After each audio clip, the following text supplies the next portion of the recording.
नमस्कार, आप देख रहे हैं डेली मीडिया 24 न्यूज़ और मैं हरपाल सिंह। इससे मैं आपके साथ यहाँ पर सेक्टर 14 किसान भवन में यहाँ पर उपस्थित हैं, जहाँ पर आज आप लोगों को ज्ञात होगा कि जो डिप्टी मेयर और सीनियर मेयर के यहाँ पर जो नगर निगम का जो काफ़ी समय से लंबित ये मामला चल रहा था, जिसमें डिप्टी मेयर सीनियर मेयर चुना जाना था और ये मामला तकरीबन 4 साल के आसपास यहाँ पर जो है मेयर को चुने हुए हो गए और आज तक ये मामला लंबित था।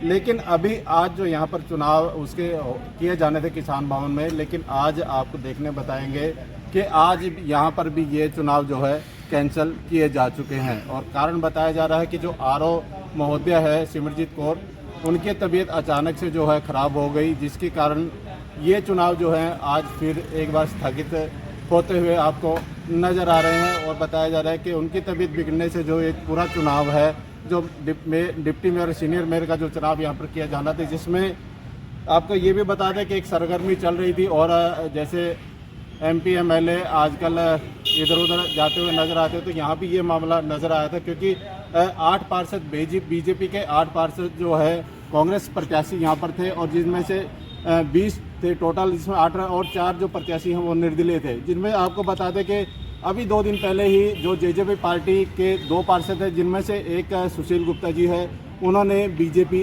ज्वाइन कर ली थी और जो बताया जा रहा था कि वो शायद कांग्रेस के खेमे में जाने का अंदेशा उनका भी बताया जा रहा था। और दूसरा ये भी बता दें कि जो निर्दलीय उम्मीदवार थे, जो वार्ड नंबर 19 से जो मंजीत कौर है, वो पहले ही जो है बीजेपी के खेमे में जा चुकी है और जो निर्दलीय उम्मीदवार ओमवती पूनिया, वो भी बीजेपी के खेमे में 2 दिन पहले उन्होंने भी अपना वहाँ पर शपथ जो उनके वहाँ पर जा चुकी थी। और बीजेपी का पलड़ा इस में भारी लग रहा था, क्योंकि 12-8 का अंदेशा यहाँ पर नज़र आ रहा था। लेकिन शायद कोई ना कोई कारण ऐसा लग रहा है कि जैसे आपने चंडीगढ़ मेयर चुनाव भी देखा होगा, वहाँ पर भी अटकलें लगाई जा रही थी और 4 साल होने को हैं, तो लग रहा है यहाँ भी सियासी अटकलें यहाँ पर या तो बीजेपी का जो खेमा है वो उनको लग रहा है कि कागजी कार्रवाई में शायद हम पूरे हैं, लेकिन उनका भी कहीं ना कहीं शायद इस बात का डर लग रहा होगा, या कोई अदर कारण हो सकता है कि जिस कारण से ये जो इशू इस समय उत्पन्न हुआ कि अचानक से जो चुनाव को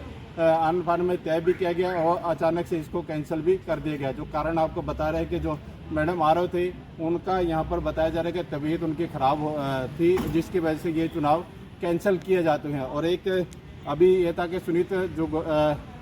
सुमित सिंगला है, वो कुछ दिन पहले अभी जो कांग्रेस में चले गए थे बीजेपी छोड़कर, और उसके बाद जो कल फिर उन्होंने बताया जा रहा था कि कल दोबारा से वो बीजेपी के खेमे में एक बार फिर दोबारा आ चुके थे। और लगभग इधर उधर का मामला जो चल रहा था और जो कारण है वो आपको बता ही दिया कि जिस कारण से आज यहाँ पर जो है ये चुनाव स्थगित किए गए। और कब ये डेट मेयर साहब क्या स्थिति रही है? आज सब बाहर निकल आए हैं। हम सारे भारतीय जनता पार्टी के पूरे जो 12 लोग हैं, हम सारे आज यहाँ पर प्रेजेंट थे और हमारे 2 नॉमिनेटेड पार्षद भी हमारे साथ आए हुए थे। 14 लोगों ने हमने सबने अपनी अटेंडेंस मार्क की। उसके बाद पता लगा कि जो आज हमारे आरओ मैडम थे, उनकी अचानक तबीयत खराब होने से वो सेक्टर 6 के हॉस्पिटल में एडमिट है। इस कारण से ये इलेक्शन पोस्टपोन किया। मेयर साहब, एक दिक्कत थी यहाँ पे, जब हम लोग मीडिया कर्मी आते, मीडिया कर्मियों का एंट्री नहीं थी, वजह क्या रही? क्या मीडिया कर्मियों की कभी भी किसी इलेक्शन के अंदर एंट्री हम लोग चंडीगढ़ भी कवर करते हैं, ऐसा कभी नहीं होता कि ऐसे नहीं होता, अंदर नहीं होती, अंदर तो किसी की भी एंट्री नहीं होती। सर, चुनाव था आज, थोड़ा जल्दी आप लोग निकल आए, क्या चुनाव खत्म हो गया? क्या कुछ क्या रहा? सरकार घबरा गई, अधिकारी को उन्होंने बीमार कर दिया। आधा घंटा पहले तक तो बिल्कुल ठीक थे। सरकार को 12 पटके पाके भी आए ये, तो भी इनकी जीत सकते। हम हमारी जीत के लिए 100% श्योर है। तो ऐसे ये तो जैसे इसी साल चंडीगढ़ में हुआ था, जब मेयर के इलेक्शन हो रहे थे, तो वहाँ पे भी अधिकारी बीमार हो गए थे, कुछ वैसे ही लग रहा है कुछ आपको? ऐसा ही है। सलीम जी, आप क्या कहेंगे? आज पहुँचे हुए थे आप लोग सारे के सारे जो है? तो हमारे साथी पूरे तैयारी के साथ आए और भारतीय जनता पार्टी के साथी भी अपने पूरे पटके पहन के 12 साथी ऐसा अंदर आए। हमें पूरी उम्मीद थी कि चुनाव होगा। और थोड़ी देर पहले मैडम आरओ यहाँ थे और उनको पता नहीं किस रीजन से भेजा गया या खुद गए हैं, वो तो जाना, लेकिन ये लोकतंत्र की हत्या है। तो क्या आप लोग को लग रहा है कि कोई वोट क्रॉस हो सकता है बीजेपी से? क्या उनको पता होना चाहिए? अगर डर है तो तभी पोस्टपोन कराए इलेक्शन में। तो कोई डेट नहीं आगे कुछ दी गई है अभी?